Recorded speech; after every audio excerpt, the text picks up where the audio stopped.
For a mask to fit correctly, it has to be the right size. But not all mask sizes are the same.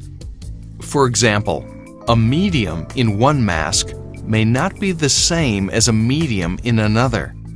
To make it easier, the Quattro FX comes with its own sizing tool. Place it on the bridge of the nose like this. Now, adjust by clicking up or down until it sits between the bottom lip and chin. The correct size is shown here. It's that simple.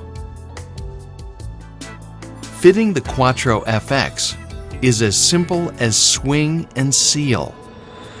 With the lower headgear straps released, position the mask at an angle so that the cushion rests on the middle of the nasal bridge. Then swing it down to rest between the bottom lip and chin, like this. Now, pull the headgear over the head and clip it into the spring frame.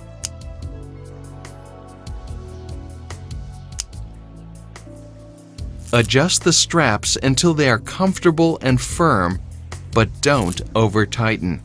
That's all there is to it.